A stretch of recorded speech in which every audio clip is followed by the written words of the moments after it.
வாழ்த்தி ஆசீர்வதிக்கிறோம்.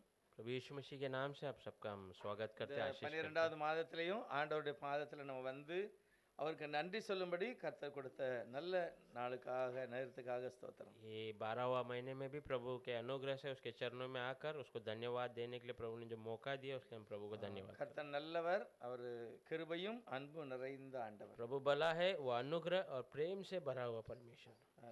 இந்த நாளில் நம்ம ஒரு பெரிய எதிர்பார்ப்போட கர்த்தருடைய சமூகத்தில் ஒரு வசனத்தை வாசிக்கலாம். इस दिनों में भी आज बड़े चाहत के साथ हम परमेश्वर के इस वचन को देखेंगे। 138வது சங்கீதத்தில் भजन संहिता 138 கடைசி வசனம், आखिरी वचन। கர்த்தர் யாவையும் செய்து முடிப்பார். கர்த்தாவே, உமது கிருபை என்றும் உள்ளது. உமது கரத்தின் கிரியைகளை நெகிழ விடாதிருப்பீராக.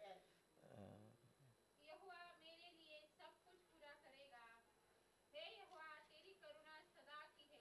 तू अपने हाथों के कार्य को त्याग न दे। சரி, எல்லாரும் இந்த வார்த்தைக்கு இந்த வார்த்தை அப்படியே நம்ம நம்பணும். ஒரு எதிர்பார்ப்பு. தாவீது என்ன சொல்றாரு? दाऊद क्या कहता है? கர்த்தர் எனக்காக எல்லாவற்றையும் செய்து முடிப்பார். प्रभु मेरे लिए सब कुछ करके कर அந்த देगा। விசுவாசத்தோட நம்ம சொல்லலாம். विश्वास के साथ हम कहेंगे, கர்த்தாவே நீர் எங்களுக்காக எல்லாவற்றையும் செய்து प्रभु முடிப்பீர். आप हमारे लिए सब कुछ कर देंगे। நாங்கள் நமக்கு நன்றி हम சொல்லுகிறோம். आपको धन्यवाद करते हैं। கர்த்தர் தம்முடைய வார்த்தையில எல்லா அதிகாரத்தையும் ஆசீர்வாதத்தையும் வைத்திருக்கிறார். प्रभु अपने वचन में सारी अधिकार और आशीष தினமும் நம்ம வார்த்தைகளை வாசித்து அதை சுதந்திரிக்கும் போது தான் ஆசீர்வாதம். हर दिन हम उसको पढ़कर उसको अपनाने के बाद पाने के बाद ही आशीष है। நம்ம நினைக்கலாம், ஒரு சில காரியங்களை நம்ம நினைச்சு வச்சிருப்போம். இந்த மாசத்துக்கு வர வேண்டிய மாதத்துல சில காரியங்களை நம்ம நினைத்து வச்சிருப்போம். हम कुछ बातों को आने वाले इस महीने में करना है करके मन में रखे रहेंगे, ஆனால் ஆண்டவர் என்ன செய்வார்? पर प्रभु क्या करता நம்ம है? நினைக்காததையும் சில காரியம் நமக்கு தேவைப்படும், அதையும் அவர் செய்து हम முடிப்பார். जो अभी विचार नहीं किए, जो हमारी जरूरत थी, प्रभु उसको भी साथ में करके देता है। அதுதான் கர்த்தருடைய ஒரு மகிமையான ஒரு தேவன். वही परमेश्वर महिमा का खुदा நம்ம है। கேட்டது பார்த்தது கொஞ்சம், हमने देखा और जो चाहा वो थोड़ा सा है, ஆனால் அவருடைய கிரியை அல்லது அவர் செய்கிறது அதிகம். पर उनका काम, परमेश्वर का काम वो हमारे इसमें बहुत ज्यादा है। தாவீது ராஜா தன்னுடைய வாழ்க்கையில அனுபவத்தோடு சொல்கிறார், दाऊद राजा अपने जीवन के अनुभव में कहता है, கர்த்தர் நிச்சயமாக எனக்கு செய்து முடிப்பார். प्रभु सच में मेरे लिए ये कर அதுக்கு देगा। முந்தின வசனத்துல ஒரு வார்த்தை சொல்கிறாரு, उसके पहले एक वचन में நான் एक बात, துன்பத்தின் நடுவே நடந்தாலும் मैं तकलीफ के भीतर से चलूं तो நீர் भी என்னை மீட்பீர், आप मुझे छुड़ाएंगे। என் சத்துருக்களின் கோபத்துக்கு விரோதமாக உமது கையை நீட்டுவீர், आप मेरे शत्रु के क्रोध के विरोध में आपके हाथ को உமது फैलाएंगे, வலது கரம் என்னை ரட்சிக்கும். आपके दाहिने हाथ मेरी सुरक्षा करेगा। அதனால எனக்கு எல்லாவற்றையும் கர்த்தரே பார்த்து इसीलिए கொள்வார். प्रभु मेरा सब कुछ देख लेगा। மோசே கூட ஒரு சங்கீதத்தில் சொல்லும்போது என்ன சொல்றாருன்னா, मूसा भी भजन संहिता में कहते समय कहता है, சங்கீத 90 மோசே அவர் ஜெபம் பண்ணி இருக்கிறார். भजन संहिता 90 में मूसा ने वो प्रार्थना उठाया है। அது என்ன சொல்றாரு? ஆண்டவரை பார்த்து, ஆண்டவரே நீர் தலைமுறை தலைமுறையாக எங்களுக்கு அடைக்கலமானீர். वो कहता है, प्रभु आप युगान युग हमारा सुरक्षा बने रहें எப்பவுமே. हमेशा। மோசேனுடைய நினைவு எப்படி இருக்கு பாருங்க. मूसा का विचार देखे कैसा है। மோசேனுடைய வாழ்க்கையில ஆரம்பத்துல அவங்களுடைய தாய் தகப்பன்மார் அவருக்கு போதிச்சிருந்தாலும் मूसा के जीवन में पहले उसके माता पिता ने उसे शिक्षण दिया நிறைய तो भी காரியம் அவருக்கு ரொம்ப டீப்பா ஒன்றும் தெரியாது. बहुत आखिरी तक उसे अच्छी जानकारी नहीं थी। ஆனா இதுல என்ன சொல்றாரு? தேவரீர் தலைமுறை தலைமுறையாக எங்களுக்கு அடைக்கலமானீர். पर यहाँ पर कहता है, प्रभु युगान युग हमारा एक தலைமுறை सुरक्षा தலைமுறைனா है। அவங்க அம்மா அந்த முன்னோர்கள் எல்லாம் சொல்றாரு. पीढ़ी दर पीढ़ी मतलब उसके माँ, उसके पहले के माँ का माँ, ऐसा वो आगे का कह இந்த रहा है। இடத்துல ஒருவேளை அவரு ஒரு 40-80 வருஷம், அது இன்னொரு 80 வருஷம், முதல் அரண்மனையில் ஒரு 40, पहला वो जो राजभर में 40 वर्ष निकाला, ரெண்டாவது ஒரு 40 வருஷம் ஆடு மேய்ச்சதுல, और 40 वर्ष उसके बाद இப்போ जो है அடுத்த 40 வருஷம் தொடரும் போது இந்த வார்த்தையை சொல்லுகிறார். उसके बाद और 40 वर्ष जब शुरू होता है तब ये वचन को कहते हैं, கொஞ்சம் தான் எனக்கு தெரியும், प्रभु मुझे थोड़ा ही पता है, ஆனா நீரோ தலைமுறை தலைமுறையாக எங்களை பாதுகாத்து. पर आप पीढ़ी से पीढ़ी आप हमारा सुरक्षा करते हैं। உலகமே உண்டாதுக்கு முன்னால நீர் இருக்கிறீர். दुनिया नहीं उत्पन्न हुआ तभी आप थे। நீர் அனாதியாய் என்றென்றைக்கு இருக்கிறீர். आप हमेशा के लिए रहते हैं। அவர் மகிமையான ஒரு ஆண்டவர். वो महिमा का खुदा है, அவர் அழியாதவர், நித்தியமானவர். वो अविनाशी है, वो अनंत काल का। அவர் நம்முடைய முன்னோர்களையும் பாதுகாத்தாரு, இன்னும் வரப்போகிற சந்ததியும் அவர் वो பாதுகாத்தார். हमारे पूर्वजों की भी सुरक्षा किया, आने वाली संतान का भी सुरक्षा करता அவருடைய है। வாழ்க்கையில நடந்த நிறைய காரியத்தை அவர் சொல்லும்போது சொல்கிறார், उसके जीवन में में घटी बहुत सारी बातों को कहते समय कहता है 8வது 9வது வசனத்துல 8वां और 9वां वचन में, எங்கள் அக்கிரமங்களை உமக்கு முன்பாகவும் मेरी अधर्म बातें तुम्हारे सामने, எங்கள் அந்தரங்க பாவங்களை உமது முகத்திற்கு வெளிச்சத்திலும் நிறுத்தினீர். मेरे अंधकार में केवल पाप आपके मुंह के उजाले के सामने खड़ा இஸ்ரவேல் किया। ஜனங்களுடைய வனாந்தரத்துல அவர் சொல்றாரு, நிறைய நாங்க தப்பு பண்ணிருக்கோம், इजरायलियों के जंगल के सफर में वो कहता है बहुत सारी गलतियां हमने की है, ஆனாலும் நீர் எங்களை கைவிடல. फिर भी आपने हमें छोड़ा नहीं। எங்கள் நாட்கள் எல்லாம் ஒரு கோபத்தினால போயிட்டு எல்லாமே போயிடுது. हमारे दिन सब आपके इस क्रोध में चले गए हैं। எதனால இந்த வார்த்தையை சொல்லுகிறாரு? क्यों ये बातों को कहता है? எகிப்திலிருந்து புறப்பட்ட உடனே ஒரு 10 நாளோ 7 நாளையிலே போய் இஸ்ரவேல்ல போய் சேர்ந்திருக்கணும். मिस्र से निकलते ही 10 या 1 हफ्ते के अंदर इजराइल में पहुंचना था, அப்படி சீக்கிரமா போய் சேர்ந்திருக்கணும். ऐसे शीघ्र पहुंचना था। ஆனா சொல்றாரு, என்னெல்லாமோ நாங்க பிரச்சனை பண்ணனால உம்முடைய கோபம் எங்களை என்ன செய்தது, எங்களை ஒரு கதை மாதிரி நாங்க கழிச்சிட்டோம். वो क्या कहता है कि हमारे जो अविश्वास 40 நாள் வீணாய் போச்சு, 40 हमारे வருஷம். 40 साल व्यर्थ चले गए, ஆனாலும் நீர் எங்களை கைவிடல. फिर भी आपने हमें छोड़ा नहीं। உம்முடைய ஆசீர்வாதமான கரம் எங்களுக்கு இருக்கு. आपका आशीष का हाथ हमारे साथ है। தேவனுடைய தாசனாகி அவர் சொல்றாரு 14வது வசனத்துல, प्रभु का दास वो कहता है, நாங்கள் எங்கள் வாழ்நாளெல்லாம் கலிகூர்ந்து மகிழும்படி हम हमारे जीवन भर खुशी से बिताने के लिए காலையிலே எங்களை உமது கிருபையினாலே திருப்தி ஆக்கும். सुबह आपके अनुग्रह से हमें तृप्त இந்த कीजिए। கிருபை இங்க வார்த்தை இயேசு கிறிஸ்துட்ட மட்டும்தான் நம்ம எதிர்பார்க்க ये முடியும். अनुग्रह, ये शब्द हम केवल यीशु मसीह में ही देख அது सकते हैं। தேவனுடைய ஜனங்களுக்கு அது இலவசமாக वो கொடுக்கப்படும். प्रभु के लोगों के लिए वो मुफ्त में दिया गया கிருபைன்னா है। என்னது? अनुग्रह का मतलब क्या है? நம்மட்ட அவர் ஒண்ணுமே எதிர்பார்க்கல, ஆனா அவர் நன்மை செய்கிறார். हमारे से वो कुछ भलाई, हमारे से कुछ वो पाता नहीं है, फिर भी हमारी भलाई ஆனா करता है। அவருடைய எதிர்பார்ப்பு நம்ம நன்றி சொல்லணும், கர்த்தருக்கு நன்றி சொல்லணும். पर उसका जो बातों के लिए हम प्रभु को धन्यवाद करना है। ஆண்டவர் என்ன நினைக்கிறாரு, என் பிள்ளை எனக்கு நன்றி சொல்லும், प्रभु क्या सोचता है, मेरा बच्चा मुझे जो இன்னும் धन्यवाद நான் அந்த करे பிள்ளைகளை உயர்ந்த இடத்துல வைக்கணும். और मैं उसे ऊंचे स्थान में ஆனா रखूं। நம்ம நிறைய காரியத்துல நம்ம நன்றி சொல்லல. पर बहुत समय में हम बहुत बातों में धन्यवाद नहीं இங்க करते। நம்ம ஊருக்கு போகும்போது நல்லா பிரேயர் பண்ணுவோம், हम यहाँ से गाँव जाते समय शुरू में अच्छा से प्रार्थना போகும்போது கூட करते हैं। நம்முடைய வாழ்க்கையில ஒரு ஸ்துதி ஸ்தோத்திரத்தோட போவோம். जाने के सफर में भी हम स्तुति धन्यवाद के साथ ही ஆனா जाते हैं। ஸ்டேஷன்ல இறங்கின பிறகு நம்ம எல்லாத்தையும் மறந்துடுவோம். पर जैसे वहाँ स्टेशन में उतर गए हैं, हम सब भूल जाते ஆனா हैं। தேவன் அப்படி இல்ல, पर परमेश्वर அவர் ऐसा नहीं, கடைசி வரைக்கும் நம்மளை வழி நடத்துகிறவர். वो आखिरी तक हमें चलाने वाला வீட்டு வரைக்கும் घर तक, எப்படி வண்டியிலயோ இல்ல பஸ்லயோ இல்ல ஆட்டோலயோ எப்படியோ நம்மளை என்ன செய்யறாரு, நம்ம வீட்டு வரைக்கும் கொண்டு வராரு. घर तक, कैसे गाड़ी या ऑटो कैसे भी हो, हमें இதெல்லாம் घर சிந்திச்சு तक। பார்த்தோம்னா அவர் நம்மளோட இருக்கிறதுனால தான் அது நடக்குது. ये सब सोच के देखेंगे तो प्रभु हमारे साथ है, उसी लिए ऐसा होता நம்ம है। வாசித்த 138வது சங்கீதத்துல हमने पढ़ा 138 भजन இத संहिता में, முழுசுமே நம்ம கொஞ்சம் தியானிக்கணும். ये पूरा हम ध्यान करना முதல் है। வசனம் யாராவது வாசிக்கலாம்? पहला वचन उसमें कोई पढ़ेंगे। உம்மை என் முழு இருதயத்தோடு துதிப்பேன், தேவர்களுக்கு முன்பாக உம்மை கீர்த்தனம் பண்ணுவேன். मैं पूरे मन से तेरा धन्यवाद करूंगा, देवताओं के सामने भी मैं तेरा भजन गाऊंगा। அவர் சொல்றாரு, என் முழு இருதயத்தோட நான் உம்மை துதிப்பேன், நன்றி சொல்லுவேன். पूरे दिल से मैं तुम्हें स्तुति धन्यवाद தேவர்களுக்கு करूंगा। முன்பாக நான் என்னது, मैं देवताओं के बीच में क्या? தேவனுடைய ஜனங்களுக்கு முன்பாக. परमेश्वर के लोगों के बीच में। தேவர்கள் அப்படின்னா ஆண்டவரை ஏற்றுக்கொண்டு ரட்சிக்கப்பட்டவர்கள். प्रभुता मतलब जो प्रभु को स्वीकारने वाले लोग। நம்ம எல்லாரும் தேவனுடைய பிள்ளைகளாய் இருக்கிறோம். हम सब प्रभु के बच्चे हैं।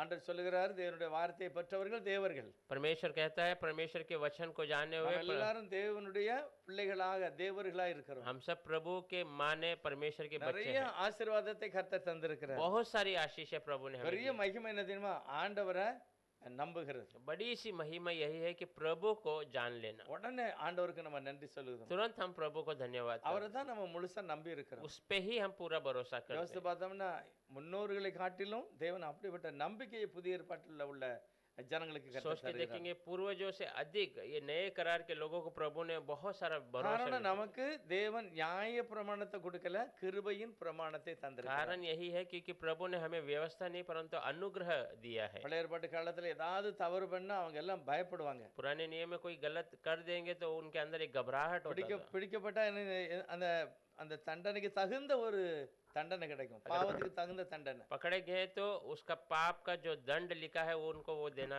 பைபிள் சொல்லுது, கைக்கு கை, காலுக்கு காலு, கண்ணுக்கு கல், இப்படி ஏதோ தண்டனை என்ன செஞ்சாங்களோ அப்படியே கிடைச்சிக்கணும். वचन कहता है हाथ का हाथ, पैर का पैर, आँख का आँख, जो सजा जो गलत किया उसका सजा उनको அவங்களுக்கு அந்த भुगतना। பயம் இருந்தது. उनके अंदर एक वो घबराहट था। ஆனா புதிய ஏற்பாட்டுல पर नए करार में நிறைய பேர் என்ன செய்ய, ஏதாவது தப்பு பண்ணாலும் உடனே ஆண்டவருடைய சமூகத்தை பார்ப்பார்கள். बहुत से लोग कुछ गलत करेंगे तो तुरंत प्रभु के हुजूर को ஒரு देखते உணர்வு வருது, हैं। एक एहसास ஆண்டவர் होता என்னை है, மன்னிக்கணும், प्रभु आप मुझे क्षमा அவர் करना, என்னை சேர்த்துக்கிடணும், आप मुझे फिर से मिला देना ஐயோ है, அவருக்கு நான் இந்த மாதிரி துக்கப்படுத்திட்டேன். मैं प्रभु के विरोध ये दुख की काम இப்படி करती உடனே அதை சரண்டர் ஆகி ஒப்பந்தம் பட அது அவரோட சேர்ந்துக்கிறதுக்கு ஒரு சான்ஸ். ऐसा तुरंत अपने आप को प्रभु के साथ मिलाने का वो मौका मिलता है। பழைய ஏற்பாடு அப்படி இல்ல. पुराने नियम में ऐसा नहीं था। ஒரு வருஷத்துக்கு ஒரு முறை எருசலேமில் போய் தன்னுடைய குடும்பத்துக்காக தனக்காக என்ன செய்தாங்க, பாவ நிவாரணம் செய்தாங்க. एक साल में एक बार जाके यरूशलेम में अपने लिए अपने परिवार के लिए पाप का प्रायश्चित ஆனால் बलि देते थे। தேவனுடைய மனிதனாகிய தாவீது என்ன சொல்றாருன்னா, நான் முழு இதயத்தோட நான் உம்மை துதிப்பேன். प्रभु का दास दाऊद कहता मैं पूरे दिल से आपको धन्यवाद அவர் करूंगा। காட்டுல இருக்கும்போதே சொல்றாரு, நான் உம்மை துதிப்பேன். वो जब जंगल में था तभी कहता मैं आपको स्तुति இன்னைக்கு करूंगा। இருக்கிற நம்மையும் பார்த்து அதே வார்த்தை தான் சொல்லுது, ஆண்டவரே நாங்களும் துதிப்போம். आज ये वचन हमें भी वही देखा करता है, प्रभु हम भी आपकी स्तुति करेंगे। நம்முடைய வாழ்க்கையில நடக்கிற எல்லாத்தையுமே தாவீது வாழ்க்கையில அனுபவிச்சிருக்கிறார். हमारे जीवन में जो घटने वाली हर एक बातों को दाऊद ने अपने जीवन में अनुभव किया நமக்கு है। தெரியாட்டாலும் அவர் என்ன செஞ்சாரோ அதே மாதிரி நம்மளும் செய்யலாம். हमें जानकारी नहीं है तो भी दाऊद ने उस समय में क्या किया वही हम भी அவர் करना। தினமும் நன்றி சொல்லி वो இருக்கிறார். हर दिन प्रभु को धन्यवाद அவர் किया है। முழு இதயத்தோட நம்பி அறிக்கை இடுகிறார். पूरे दिल से प्रभु पे भरोसा कर कर कबूल करता है। இரண்டாவது வசனத்துல, दूसरा वचन உமது में பரிசுத்த ஆலயத்துக்கு நேராக நான் பணிந்து आपके पवित्र भवन की ओर मैं अपने आप को உமது नम्र கிருபை करता हूं। நிமித்தமும் உமது உண்மை நிமித்தமும் உமது நாமத்தை துதிப்பேன். आपके अनुग्रह की वजह से, आपकी सच्चाई की वजह से आपके नाम உமது को स्तुति- சகல பிரஸ்தாபத்தை பார்க்கலாம் आपकी सारी प्रस्ताव से உம்முடைய வார்த்தையை மகிமைப்படுத்தியிருக்கிறீர்கள். आपके वचन को आपने महिमा की। அப்படி என்ன விசேஷம் அவருடைய வார்த்தையில? ऐसा क्या विशेष है प्रभु के वचन में? இப்ப அவர் வார்த்தை சொல்லுகிறாருன்னா வார்த்தை உடனே நடந்துரும். क्योंकि अभी परमेश्वर कुछ बातों को कहता है तुरंत वहाँ घट जाती है। அது ஒரு விஷயம். वो அவருடைய एक வார்த்தையில் இருக்கிற பவர், वो उसका वचन का அது सामर्थ्य है, சிருஷ்டிக்கிற பவர். वो सृष्टि करने का सामर्थ्य ஆனா रखता है। இன்னும் நிறைய வார்த்தை அவர் எழுதி வச்சுட்டாரு. और बहुत सारी वचन को उसने लिख कर அது रख என்ன दिया है। அப்படின்னா, वो क्या है?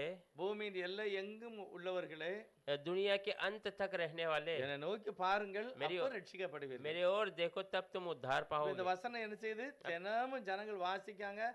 வாசிக்கும் போதெல்லாம் அவங்களுக்கு ஒரு உணர்வு வருது, நானும் பார்க்கணும், எனக்கும் பிரகாசம் अभी கிடைக்கும். ये वचन जो पढ़ते हैं उनको एहसास आता है मैं भी देखना है, मैं भी இப்ப அந்த उद्धार होना है। வார்த்தையில எப்படி இருக்கிற வல்லமே நமக்கு தாவீது ராஜா நினைப்பூட்டுகிறார். अब ये वचन के उस सामर्थ्य को दाऊद हमारे लिए याद दिलाता है। நான் பரிசுத்த ஆலயத்துக்கு நேராக ஆண்டவரே உம்மை நோக்கி मैं பார்க்கிறேன், पवित्र भवन की ओर प्रभु आपकी ओर मैं உம்முடைய देखूंगा, நாமத்தை துதிப்பேன். आपके नाम की स्तुति நீர் करूंगा। எழுதி வைத்திர வார்த்தை இருக்குல்ல, आपने பவர் இருக்கு. आपने लिखा हुआ जो वचन है उसमें सामर्थ्य है। அதனாலதான் நான் உமக்கு நன்றி சொல்லுகிறேன். उसीलिए मैं आपको धन्यवाद करता हूँ। நம்மளே யோசித்து பார்க்கணும், நமக்கு என்ன தைரியம் இருக்கிறது அந்த தெய்வத்தை நம்ம ஜெபத்தை அவர் கேட்காரு.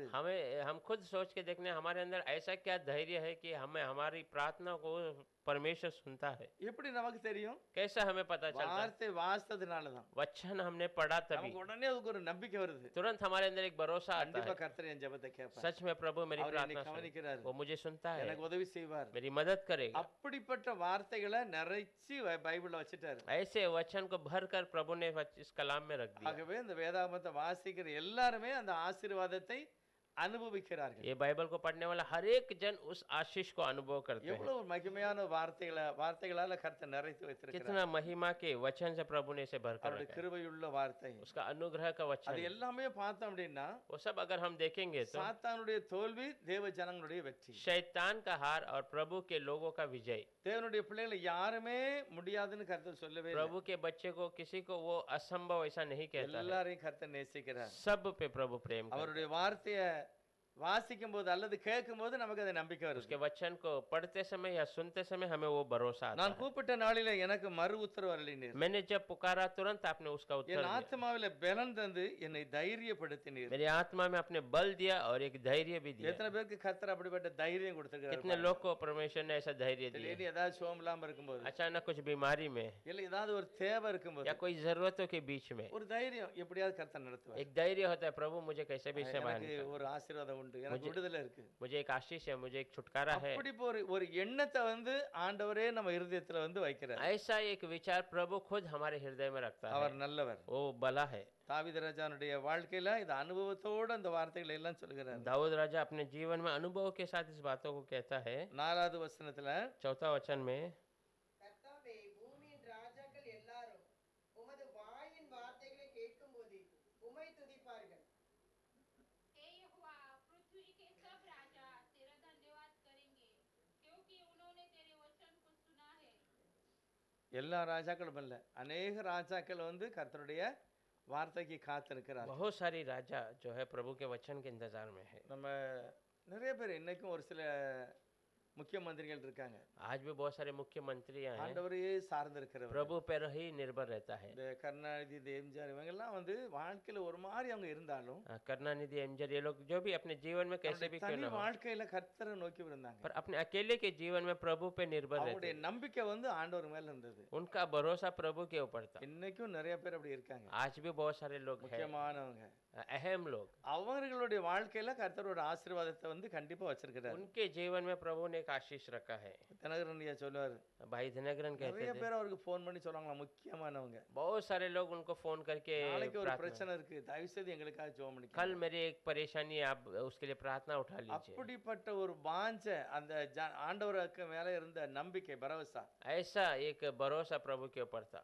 ஒரு முறை ஒரு டெல்லியில ஒரு பைபிள் சொசைட்டிக்காரங்களுக்கு நம்ம इंदिरा गांधी अम्मा फोन பண்ணாங்களாம். एक बार दिल्ली में जो बाइबल सोसाइटी के उस संस्था में इंदिरा गांधी ने उन्होंने फोन किया था वहाँ पे, ஐயா தயவு செய்து காலையில எனக்கு ஒரு பைபிளை நீங்க கொடுத்து விடுங்க, कृपा करके मेरे लिए सुबह एक बाइबल मुझे दे दीजिए। ஏன்னா நேத்து ஒரு ஆள் என்கிட்ட வந்து கொஞ்ச நேரம் பேசினாங்க, क्योंकि कल एक व्यक्ति मेरे से आके थोड़ी बातें என் की, பைபிளை நான் கொடுத்துட்டேன், मैं मेरे बाइबल को दे दिया இப்போ हूँ, எனக்கு வாசிக்கிறதுக்கு பைபிள் இல்ல, अब मुझे पढ़ने के लिए बाइबल नहीं அதனால है, தயவு செய்து எனக்கு கொடுக்கணும். आप कृपा कर मेरे लिए एक देना எத்தனை है। பேர் பாருங்க ரகசியமா அந்த ஆண்டவருடைய வல்லமையை உணர்ந்தவர்கள் कितने लोग रहस्य से प्रभु के सामर्थ्य को एहसास இந்த किया, வார்த்தைக்காக வேண்டி ஏங்கி இருக்காங்க. उनके वचन के लिए प्यासे हैं। தாவீது வாழ்க்கையில அப்படி இருந்தது. दाऊद के जीवन में ऐसे ही था, இன்னும் நிறைய பேர், யோசபாத்து, और बहुत सारे लोग, ஆசா ராஜா, आशा राजा, இவங்கெல்லாம் அந்த ஆண்டவருடைய பிரசன்னத்தை வந்து உணர்ந்துகிட்டாங்க. ये सब प्रभु की उस प्रसन्नता को एहसास कर लिया। அப்படியே போய் அழுதாங்க, ஆண்டவரே என்னால முடியல அப்படிங்காங்க. ऐसे ही जाकर रोते हैं प्रभु के हुजूर में। அப்படிப்பட்டவங்களுக்கு கர்த்தரே போய் நின்னு காரியத்தை சாதிக்கிறார். ऐसे लोगों के लिए प्रभु खुद वहाँ खड़ा होकर அவங்க उनका அறிக்கை काम कर, செய்தாங்க, ஆண்டவர் எனக்காக எல்லாவற்றையும் செய்து उन्होंने कबूल किया था, प्रभु मेरे लिए सब कुछ कर दिया। நமக்காக அப்படிதான் ஆண்டவர் எல்லாவற்றையும் செய்து என்ன செய்வாரு, முடிப்பார். हमारे लिए भी ऐसे प्रभु हमारे लिए सब कुछ कर दिया, அவர் நல்லவர். वो भला है। இயேசுவானுடைய காலத்துல यीशु मसीह के समय में முதல் கானா ஒரு கல்யாணத்துக்கு போறாரு. पहला काना ऊर के उस शादी में जाता है। அது எழுதியிருக்கிறது, மரியாள் அந்த கல்யாணத்துக்கு போறாங்க. वहाँ पे लिखा है मरियम उसे शादी में बुलाई गई है, சொந்தக்காரங்களா இருக்கலாம். शायद रिश्तेदार होंगे। அடுத்த வசனம் சொல்லுது, யோவான் 2வது அதிகாரத்துல, उसके बाद दूसरा यूहन्ना 2 अध्याय में வாசிக்கலாம். 2வது அதிகாரத்துல 2வது 3வது வசனம். दूसरा में दूसरा அவருடைய சீஷரும் அந்த கல்யாணத்துக்கு அழைக்கப்பட்டிருந்தார்கள். ரொம்ப முக்கியம் அதான், அவங்கள கூப்பிட்டுருக்காங்க பாருங்க. यीशु- திராட்சரசம் குறைவுபட்ட போது 2வது வசனம் வாசிக்கலாம். அதாவது இயேசுவும் அவருடைய சீஷரும் அந்த கல்யாணத்துக்கு அழைக்கப்பட்டிருந்தார்கள். எவ்வளவு ஒரு பாக்கியம் பாருங்க.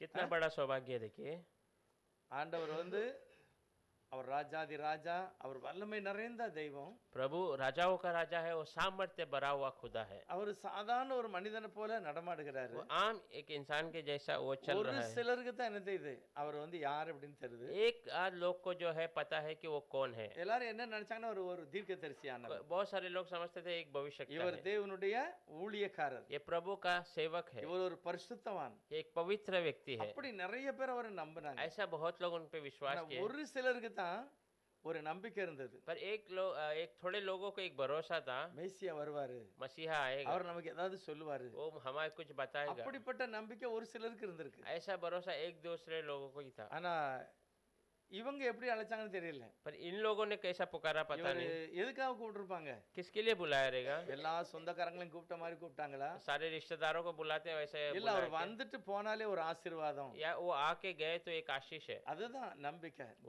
தேவன் வரணும் நம்ம வீட்டுக்கு. वही भरोसा, प्रभु मेरे घर में आना है। நம்ம புது வீடானாலும் சரி, वो नया घर நம்ம क्यों ना हो, திருமணம் ஆனாலும் சரி, वो अपना शादी क्यों ना हो, எல்லா சூழ்நிலையுமே அவருக்கு ஒரு சான்ஸ், அவரை கூப்பிடுறது. हर एक परिस्थिति में प्रभु को बुलाने का एक मौका। ஆண்டவரே நீர் வரணும். प्रभु आप आना है। சாதாரணமா நம்ம பேசலாம் ஆண்டவர்கிட்ட. ऐसे ही हम प्रभु से बातें कर सकते हैं। நம்ம கண்ணை மூடிக்கிட்டு தான் சொல்லணும்னு அவசியம் இல்லை. हम ऐसे आंखें बंद करके बोलने की आवश्यकता नहीं है। கண்ணை முடிச்சுக்கிட்டே சொல்ல ஏசப்பா நீங்க கண்டிப்பா இன்னைக்கு வரணும் எங்க கூட. अपनी आंखों को खोल कर भी कह सकते हैं यीशु मसीह आप मेरे साथ आज आना நான் है। இன்னைக்கு வேலைக்கு போறேன், मैं நீங்க கண்டிப்பா என் கூட வரணும். मैं आज काम पे जा रहा हूँ, आप मेरे साथ रहना இந்த आना है। மாதிரி பழக்கம் நம்ம வாழ்க்கையில இருக்கணும். ऐसा आदत हमारे जीवन में இவங்க होना। ஆண்டவரை கூப்பிட்டுருக்காங்க. इन लोगों ने परमेश्वर को बुलाया ஆனா है। இயேசு கிறிஸ்து எங்க போனாலுமே அவர் செய்கிறது அவருடைய வார்த்தையை மற்றவங்களுக்கு சொல்றாரு, पर ये- உபதேசிக்கிறார். यीशु मसीह जहाँ पर भी जाता है अपने वचन वहाँ पर उपदेश ஆண்டவருடைய करता உபதேசத்துல அடிப்படை என்ன தெரியுமா? है। प्रभु का उपदेश का अहम बात क्या है? நான் கதவை திறந்து வச்சிருக்கிறேன், தாராளமா வாங்க, ஒரு டென்ஷன் मैं எடுக்காத, अपने द्वार खोल कर रखा हूँ, आप आराम से आइए, कोई विचार परेशानी வாங்க नहीं। உட்காருங்க, சாப்பிட்டு போங்க. அந்த மாதிரி தான் ஒரு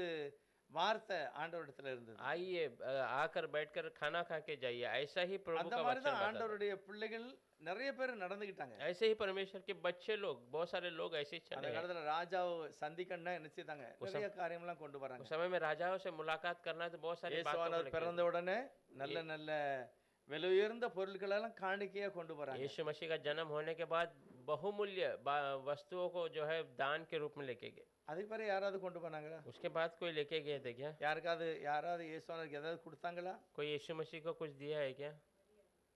நிறைய ஸ்திரீகள் என்ன செஞ்சிருக்காங்க? பணம் கொடுத்திருக்காங்க. बहुत सारी स्त्री माताएं उनको அவங்க पैसा दिया, ஆண்டவருக்கு சப்போர்ட் பண்ணிருக்காங்க, பணம் கொடுத்திருக்காங்க. उनको मदद किया है प्रभु को। மரியாள் விலையுயர்ந்த அந்த தைலத்தை கொண்டு போய் அவருடைய பாதத்துல உடைச்சிருக்காங்க. मरियम बहुमूल्य उस इत्र को लेकर प्रभु के चरणों எல்லாரும் இந்த மாதிரிப்பட்ட ஒரு வெளிப்பாடு உள்ளவங்களா தெரியல. में- सब लोग ऐसा प्रकाशित हुए हैं क्या पता नहीं, ஆனா அநேகர் தன்னுடைய வாழ்க்கையில உயர்ந்ததை கர்த்தர் पर கொடுத்திருக்காங்க. बहुत सारे लोग अपने जीवन में सबसे बहुमूल्य बातों को ஆனா प्रभु இவரை को- அந்த கல்யாணத்துக்கு அழைச்சிருக்காங்க. इस शादी में प्रभु को बुलाया இவரும் है। ஆளை போல எல்லாரும் இருக்காங்க, சீசர் இருக்காங்க. இன்னும் சீசர் மட்டும் இல்ல, இவருடைய பிரஸ்தாபத்தை பார்த்து இவருக்கு பின்னால போன ஜனங்களும் இந்த கல்யாண வீட்டுல போய் இருப்பாங்க. चेले लोग और प्रभु के बातों को सुनकर जो आश्चर्य होने वाले सब वो शादी में गए रहेंगे। இப்போ நாங்க இந்த மாசம் ஒரு மேரேஜுக்கு போறோம். इस महीने में हम एक शादी के लिए जा रहे हैं। அங்க ஒரு அவன் நல்ல கொஞ்சம் பழக்கமானவன், நிறைய பேர் வருவாங்க. वो सब जगह से अच्छा भाईचारा रहता है तो बहुत सारा पहचान அங்க है ஒரு उनका। அரசியல்வாதியும் வராரு. और वहाँ पर एक जो अधिकारी भी आ அவருக்கு रहा है பின்னால ஒரு பெரிய கூட்டமே வரும். और उसके पीछे एक बड़ा झुंड आएगा। இதை காட்டிலும் மகிமையாக இயேசுநாதருக்கு பின்னாலேயும் நடந்திருக்கும். इससे भी महिमा से यीशु मसीह के पीछे जाने அதனாலதான் நான் நினைக்கிறேன் அந்த வீட்டுல சாப்பாடு குறைஞ்சு போச்சு. उसीलिए मेरे को ऐसा लगता है उस घर में भोजन की அதாவது कमी होगी। எதிர்பார்த்ததை காட்டிலும் ஜனங்கள் அதிகமா வந்திருக்காங்க. वो जो विचार किए थे उससे लोग अधिक आ गए ஆனா हैं। தேவன் அங்க இருக்கிறார் பாருங்க. पर परमेश्वर वहाँ पर இயேசு है। எங்க இருக்கிறாரோ அங்க குறைவு இருக்கலாம், ஆனா அது சரியாயிடும். यीशु जहाँ पर है वहाँ कमी पा सकती है, कमियाँ देख सकते हैं, पर वहाँ वो कमियाँ निकल जाएगी। இயேசு இருந்தா பலவீனம் வரக்கூடாதா? क्या यीशु मसीह रहेगा तो कमजोरी नहीं आएगा? சோம் இல்லாம வரக்கூடாதா? क्या बीमार नहीं हो ஒரு सकते? சொல்லுவாங்க அந்த ஊழியக்காரரு கொரோனா வந்துட்டு அவருக்கு कोई कह रहा था उस दिन उस सेवक जो है उसको कोरोना हो गया ஏன் था, வரக்கூடாதாங்க? क्या नहीं आना है क्या? ஏன் வரலாமே? वो आ सकता ஆனா है, ஆண்டவர் சுகமாக்குவார். पर प्रभु चंगाई देता है। எல்லாருக்கும் எல்லாம் வந்தாலும் सबको सब कुछ आएंगे तो भी। இயேசுநாதர் அங்க இருந்தாருன்னா அந்த குறைவு அது மாறுது. यीशु मसीह अगर वहाँ पर है तो वो कमियां दूर हो जाएगी। அவர் தன்னுடைய ஜனங்களுக்கு ஆரோக்கியம் वो கொடுக்கிறார், अपने लोगों को चंगाई देता வெற்றி है, தருகிறார். विजय देता है। இப்போ மரியாள் போய் சொல்றாங்க இந்த மாதிரி இவங்களுக்கு திராட்சை ரசம் இல்ல. अभी मरियम आकर कहती है कि जो दाख रस की कमी हो रही है। அதாவது இப்போ உள்ள காலம் அப்படின்னா என்ன செய்யலாம்? டீ இல்ல சாயா உடனே அவங்க என்ன செய்யலாம்? நம்ம போட்டு கொடுத்துடலாம். अभी का समय में हम सोचेंगे चाय या कॉफी, अब तुरंत मांगेंगे, कमी हुआ तो हम डाल ஆனா के दे திராட்சை सकते हैं। ரசம் அப்படி இல்ல, பழம் வாங்கிட்டு வரணும், அதை புளியணும், அதையெல்லாம் பக்குவப்படுத்தி கொடுக்கணும். पर दाख रस ऐसा नहीं है, वो फल लेके आना है, उसको पीसना है और उसको तरीके में कर कर पिलाना है। ஆனா மரியாள் தான் போய் சொல்றாங்க, வீட்டுக்கார எஜமான் போய் சொன்ன மாதிரி தெரியல. घर का मालिक कहता हुआ नहीं दिखता, पर मरियम जाकर कहती है। ஆனால் ஆண்டவர் இந்த வார்த்தையை அப்படியே ஏற்றுக்கொண்டார். पर परमेश्वर उस वचन को ऐसे ही स्वीकार என்ன செய்வாருங்கிறது மரியாளுக்கு மட்டும்தான் தெரியும், வேற யாருக்குமே தெரியாது. क्या करने वाला है केवल मरियम जानती थी और किसी को मालूम மரியாளுக்கு नहीं। கண்டிப்பா தெரியும் தேவன் வந்த இடத்துல குறைவோட இருக்காது. पर मरियम को अच्छे से मालूम है प्रभु जहाँ आए हैं वहाँ कमी में रहेंगे नहीं। இந்த நம்பிக்கை நமக்கு இருக்கணும். वो विश्वास हमको होना है, நமக்கும் குறைவு இருக்காது. हमारे अंदर भी कमियां नहीं நம்முடைய रहेगी। வீட்டுல நடக்கிற ஆசீர்வாதமான காரியங்களுக்கும் அதாவது அது கண்டிப்பா நிவர்த்தி ஆகும். हमारे घर के चलने वाले हर एक आशीष बातें वो सच में पूरा हो அந்த जाएगा। நம்பிக்கை இயேசு இருக்கிறாரு, அதனால எங்களுக்கு वो ஆசீர்வாதம். भरोसा यीशु है, उसीलिए वो हमारे लिए आशीष है। தாவீது சொல்றார், நான் இருளில் இருந்தாலும் கர்த்தர் எனக்கு வெளிச்சமா दाऊद இருப்பார். कहता अगर मैं अंधकार में भी रहूंगा तो भी प्रभु मेरा उजाला காரணம் அவர் बनकर என்னோட கூட இருக்கிறார். कारण वो मेरे साथ रहता है। அப்படிப்பட்ட ஒரு நம்பிக்கை மரியாளுக்கு மட்டும்தான் இருந்தது. ऐसा एक भरोसा केवल मरियम को அதனால ही அந்த था, தேவையை போய் சொல்லுதாங்க. उसीलिए अपने जरूरतों को बताता உடனே है। ஆண்டவர், ஸ்திரியை எனக்கு உனக்கு என்ன? तुरंत प्रभु कहता है स्त्री तेरा और मेरा क्या है। அந்த இடத்துல என்ன சொல்லுதார் ஆண்டவர்? वो क्या कहता है प्रभु, கொஞ்சம் அமைதியா இரு, तू शांत रहे, கொஞ்சம் சாந்தா இரு. थोड़ा आराम से रहना। இன்னும் அவர் என்ன சொன்னாருன்னு தெரியல. और क्या कहा कुछ पता नहीं। ஏன்னா ஒரு மாதிரி பேசியிருந்தா அவங்க அமைதியாவே இருந்திருப்பாங்க. अगर कुछ और बातें करेंगे तो वो शांति रह जाते ஆனா थे। அவள் விசுவாசத்தோட உடனே போய் வேலைக்காரங்களை பார்த்து சொல்றா, वो विश्वास के साथ तुरंत नौकरों को जाकर कहती है சும்மா நிக்காதங்க, போங்க, அவர் என்ன சொல்றாரு அதுபடி आप செய்யுங்க. ऐसे मत खड़े रहिए, आप जाइए, वो जो बोलता है அப்ப वैसे कीजिए। தேவனுடைய அந்த அவருக்கு மேல இருந்த நம்பிக்கை, ஒரு எதிர்பார்ப்பு, और प्रभु के ऊपर का एक भरोसा, एक चाहत। உடனே வந்து சொன்னாங்க, ஐயா நாங்க என்ன செய்யணும்? वो लोग तुरंत आकर कहते हैं प्रभु हम क्या करना है। அவர் சொல்றாரு, அந்த தண்ணியை நல்லா நிரப்புங்க. वो कहता है पानी को ये ऊपर तक भर दो। இயேசுவானவர் கொடுக்கிற வேலை வந்து ஈஸியான வேலை, यीशु मसीह जो हमें जो काम देता है वो बहुत आराम முடியாததா का, சொல்லல, वो असंभव बातों को नहीं देता है। ஈஸியானது. நன்றி சொல்லுங்க, बहुत आसान काम, तुम கர்த்தருக்கு धन्यवाद ஸ்தோத்திரம் करो, சொல்லுங்க. तो प्रभु को धन्यवाद करो। அதாவது ஈஸியானது, நான் செய்யக்கூடியதை தான் கர்த்தர் சொல்லுங்க. बहुत जो इजी काम जो हम कर सकते हैं वही प्रभु हमें देता ஒரு है। பெரிய நம்பிக்கை வேணும், एक ஒரு बार- பயம் இருக்க கூடாது, ஆண்டவருக்கு நன்றி சொல்லணும். एक बड़ा सा भरोसा होना, एक भय नहीं परंतु प्रभु को ஆண்டவர் धन्यवाद करना। அடிக்கடி சொல்றாரு, பயப்படாதுங்க. प्रभु हमेशा कहता है तुम मत घबराओ। இஸ்ரவேலருக்கு சொன்னாரு, ராஜாக்களுக்கு சொன்னாரு, इजरायलियों को कहा, राजाओं को कहा, நிறைய பரிசுத்தவான்களை பார்த்து சொல்றாரு, பயப்படாத. बहुत सारे पवित्र लोग को देखता है तो நமக்கு घबराओ। பயம் முத போயிடணும். पहला डर निकलना அவரை है, நம்பணும், கண்டிப்பா ஆண்டவர் இந்த இடத்துல வருவார். நமக்கு उस पे भरोसा करने, कैसे भी प्रभु इस என்ன जगह में आएगा। நடந்தாலும் சரி, ஆண்டவர் இந்த இடத்துல எனக்கு உதவி செய்வார். कुछ भी हो जाए प्रभु इस जगह में मुझे मदद ஒரு करेगा। ஊழியக்காரர் எனக்கு ஒரு இது சொன்னாரு, एक सेवक उस दिन ऐसी बातों को கணவன் कहा। மனைவியும் சின்ன வயசுலயே ஊழியத்துக்கு சேர்ந்துட்டாங்க. पति और पत्नी छोटे के उम्र में ही जो सेविकाई में चले गए थे। அவங்களுடைய தீர்மானம், யார்கிட்டையும் கேட்க கூடாது, நம்ம எதுவும் பணம் கேட்க கூடாது. उनका यही था कि किसी से भी मदद के लिए पैसे की पुकार नहीं करना है। கர்த்தாவே நீங்க தந்தாதான் நாங்க வந்து என்ன செய்யணும், प्रभु நாங்க சாப்பிட்டுக்கிடணும். प्रभु आप देंगे तो ही हम खाएंगे। அந்த சகோதரி சொல்றாங்க, எனக்கு 1,00,000 ரூபாய்க்கு அதிகமான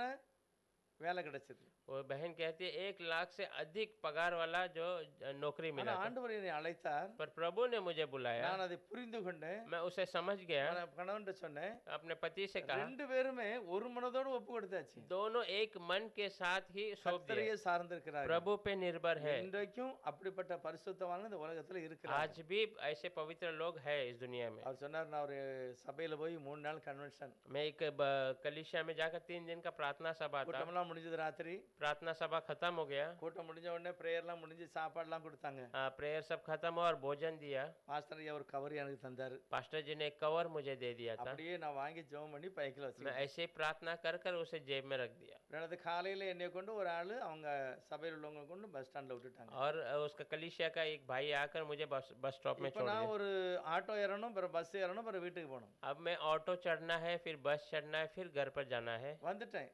आ गया हूँ। ஆனா என்கிட்ட 10 ரூபா இருக்கு. मेरे पास केवल 10 அந்த रुपए 10 ரூபாயில நான் வர வேண்டிய இடத்துக்கு என்னைய வண்டி அழுத்தி வச்சுட்டாங்க. நான் வந்து है। இறங்கியாச்சு. 10 रुपए में बस चढ़ सकते हैं, वहाँ पर आकर मुझे छोड़ दिया। காலையில ஒரு 5:30 மணி இருக்குன்னு நினைக்கிறேன். सुबह 5:30 होगा। சரி, கொஞ்சம் விடியட்டும், நம்ம வெளியே போய் பஸ்ஸில் இல்லை ஆட்டோவில் போய் ஒரு இடத்துக்கு போனோம். அதுக்கு அங்கே பஸ்ஸில் போனோம். थोड़ा सुबह होने देते तो बस में, नहीं तो ऑटो में चढ़कर एक जगह जाना, उसके आगे और बस में जाना கொஞ்ச है। நேரம் உட்காந்தாரோம். थोड़ा देर बैठा हो, கொண்டு வந்த பைசா காலி ஆயிட்டு, लेके आया हुआ पैसा भी खत्म ஒரு हो பெரிய गया। தைரியம், கவர் நம்ம பைக்கில் இருக்கு. एक बड़ा सा धैर्य है कि मेरे जेब में वो भाई ने दिया हुआ कवर है। உடனே கவரை எடுத்து ஓப்பன் பண்ணாராம். உள்ள வந்து கூட்டத்துக்குள்ள நோட்டீஸ் தான் இருந்திருக்கு. और कवर जब उसने ओपन किया तो वहाँ पर सभा चलने वाला जो नोटिस पेपर ही अंदर था। அதான் இவருடைய கூட்டத்துக்குள்ளது, அவருடைய போட்டோ போட்டது. और इसका सेविकाई का जो है उसका फोटो डाला हुआ। பாஸ்டர் வந்து எழுதிருக்காரு, ஒன்ல கவர் நோட்டீஸ் வச்சிருக்காரு, ஒரு இதுல பைசா வச்சிருக்காரு. पास्टर जी ने क्या किया तो वहाँ पर एक कवर में नोटिस रखा था, एक कवर में पैसा रखा था। பைசா கொடுக்கிறதுக்கு பதிலா மறந்து போய் இந்த கவரை கொடுத்திருக்காரு. पैसा देने के बदले में बोल कर उसने एक कवर दे ஆனா दिया। தேவன் இதுல இடைப்படுகிறார். என்னமோ நடக்கட்டும், அபி- கர்த்தருடைய பிள்ளைகளுக்கு என்ன? प्रभु यहाँ पर आता है, कुछ भी हो जाए परमेश्वर के बच्चों के लिए क्या? பாஸ்டர் மறந்துதான் இருக்காங்க. உண்மையிலே மறந்துட்டு தான் அப்படி செய்திருக்காங்க. और पास्टर भूल कर ही वैसा गलती से कर दिया। தேவன் இதுல பாக்குறாரு, மறந்தாலும் தேவனுடைய சித்தம் என்ன? प्रभु प्रभु यहाँ देखता है, अगर वो बोला रहेगा तो भी प्रभु की क्या मर्जी है। இப்போ வெளியே போறதுக்கு பைசா இல்ல, अब बाहर जाने के लिए पैसा नहीं है, கொஞ்சம் தூரம் நடந்து போகணும் 1 கிலோமீட்டர், 1 किलोमीटर चलकर जाना है, அதுக்கு அங்க பஸ்ல போகணும். उसके बाद बस சரி में जाना। யாராவது வருவாங்க, எப்படியாவது நம்ம போய் சேர்ந்துடலாம். कोई आएगा तो मैं कैसे तो चले जाऊंगा। வெளியே வந்து இப்படி உட்கார்ந்தாராம். आकर बाहर बैठा था, ஆட்டோக்காரன் வந்து கேட்டானா, एक ऑटो वाला आकर पूछा, ஆட்டோ வேணுமா? हाँ ऑटो चाहिए क्या। அவர் ஒரு விளையாட்டா ஒரு வார்த்தை சொன்னாராம், वो ऐसे मजाक में एक बात कहा "ஏன் உங்களுக்கு ஆட்டோ வேண்டாமா?" कि आपको ऑटो नहीं चाहिए இல்ல क्या। இல்ல, ஏன் நீங்க வாரியல? वो कहा आप आ रहे हैं क्या। இல்ல பிரதர், நான் வரல, கொஞ்சம் பொறுக்கணும். वो बोला भाई नहीं, मैं मुझे थोड़ा அப்படியே टाइम உட்கார்ந்துட்டே இருக்காரு. பைசா இல்ல. பைசா नहीं है। ஆண்டவரே கர்த்தர் என்னை எப்படி நடத்துகிறார்? पैसा नहीं है, वो ऐसे ही बैठ गया है।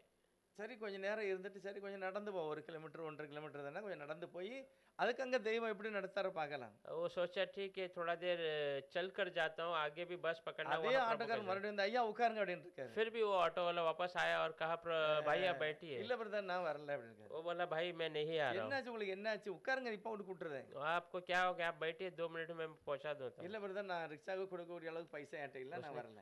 उसने कहा भाई ऑटो को देने जैसा पैसा मेरे पास नहीं है, इसलिए சரி मैं பைசா வேண்டாம் பிரதர், உட்காருங்க, நான் கொண்டு விட்டுறேன். नहीं। उसने कहा ठीक है पैसे की जरूरत नहीं, आप बैठिए, मैं आपको छोड़ देता हूँ। அதனால உள்ள போய் உட்கார்ந்தாராம். உள்ள ஒரு வசனம் எழுதிருக்கு, என் சமூகம் உனக்கு முன்பாக செல்லும். अंदर जाकर बैठा तो अंदर एक वचन लिखा है, मेरा उपस्थिति तेरे आगे சரி चलेगी। கர்த்தர் எப்படியாவது நடத்துவாரு. हाँ प्रभु कैसे तो मुझे இறக்கி चले। விட்டு அவர் போயிட்டாரு. वो ऑटो वाला वहां पर उतार அவரால कर முடிஞ்சதை चले गया। செய்துட்டாரு. उससे जो हुआ उसने कर दिया। இப்போ உங்க தேவன் எப்படி நடத்துவாரு? अभी प्रभु कैसा चलाएगा, அப்படியே ஜெபம் பண்ணிக்கிட்டே இருக்காராம். ऐसे प्रार्थना कर रहा அதே था। ஆட்டோ மறுபடியும் வந்திருக்கு. என்ன பிரதர் நீங்க இன்னும் போகலையா?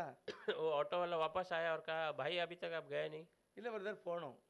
उसने कहा உடனே ठीक नहीं கிட்ட अभी போய் जाना है। சொன்னாராம். और तुरंत उसने आगे आके कहा, இப்போ கிட்ட போகும்போது ஏதோ நடக்கும்னு நினைப்பான், अभी वो நினைப்பாங்க. जैसे नजदीक आए तो ऐसा लगता है कुछ होगा करके। ஆண்டவருடைய அந்த இயேசுவானவர் நான் ஏற்றுக்கொண்டு ரட்சிக்கப்பட்டிருக்கிறேன். उस ऑटो वाले ने कहा प्रभु यीशु को मैंने भी स्वीकारा है और 6 उद्धार மாதம் पाया। ஆச்சு. 6 महीना हो गया है। உங்களுக்கு தெரிஞ்ச நல்ல ஊழியக்காரங்க தான் சொல்லுங்க, அந்த சபைக்கு நான் போகணும். आपको कोई अच्छा सेवक मालूम होगा या कलीसिया बताइए, मैं वहां पर जाता ஆனா हूँ। ஆட்டோ இருக்குல்ல, ஒரு 5-6 கிலோமீட்டருக்குள்ள இருந்தா நான் போயிடுவேன். ऑटो है एक 5-6 किलोमीटर के करीब में இவருக்கு कलीसिया। தெரிஞ்ச ஒரு பாஸ்டர் அறிமுகப்படுத்திருக்காரு. तो इनको जो पता था उस पासबान को उसने बता दिया। சரி பிரைஸ் எல்லாம் போயிட்டாரு. ठीक है प्रेज लॉर्ड करके वो ऑटो वाला चले வேற गया। ஒரு half an hour கழிச்சு மறுபடியும் வந்திருக்கு. वापस आधे घंटे के बाद वापस वो आया। என்னய்யா நீங்க போகலையா? क्या पास्टर जी अभी तक आप गए नहीं நான் क्या। போகணும் பிரதர். हाँ नहीं ब्रदर अभी जाना நேரா है। கிட்ட வந்து சொன்னாராம், और नजदीक आकर कहा நான் கொஞ்சம் தசமாக எடுத்து வச்சிருக்கேன், मैंने थोड़ा दशम से लेके रखा எந்த है, சபைக்கு இன்னும் போகல. अभी तक कोई कलीसिया में नहीं ஆனா गया, இது உங்களுக்கு கொடுக்கணும் என் உள்ளத்துல ஆசை पर இருக்கு. ये आपको देने के लिए मेरा मन कह रहा அத है। நீங்க ஜெபம் பண்ணி வாங்கிக்கங்க. उसे आप प्रार्थना இனி करके நான் எந்த सोचो। சபைக்கு போகணும் அந்த சபைக்கு फिर கொடுப்பேன். आगे जो मैं कलीसिया में जाऊंगा वहां दे दूंगा। சரி அவர் வாங்கி ஜெபம் பண்ணி வச்சுக்கிட்டாரு. वो ठीक है करके प्रार्थना कर कर उसे ले लिया। அவர் சொல்றாரு 6000 ரூபாய் இருந்து பிரதர். वो कहते 6000 रुपए था उसमें। அவர் சொல்றாரு எப்படி கர்த்தர் என்னை நடத்துகிறார். देखिए कैसा प्रभु मुझे चलाता அவரை है। நம்பினவர்ல ஒரு நாளும் கைவிடுகிறது क्या இல்ல. उस पे भरोसा करने वाला कभी वो இப்போ இந்த छोड़ता नहीं। கல்யாண வீட்டுக்காரங்க எல்லாம் எதிர்பார்க்கல இப்படி ஏதோ நடக்கும்னு எதிர்பார்க்கல. अभी शादी में थे वो कभी सोचा नहीं ऐसा कुछ होगा ஆனா करके। மரியாளுக்கு எதிர்பார்ப்பு पर இருந்திருக்கு. मरियम को एक इंतजार था। கண்டிப்பா நம்முடைய இவர் வந்து ஒரு பெரிய தீர்க்கதரிசி மாதிரி தான் அவங்க நினைச்சிருப்பாங்க. कैसे भी ये कुछ एक बड़ा भविष्यता के रूप में देखा है। தீர்க்கதரிசி இருந்தா கண்டிப்பா குறையெல்லாம் மாறிடும். भविष्यता अगर है तो सच में कमियां அவங்களுக்கு அவ்வளவு பெரிய பவர் இருக்கு.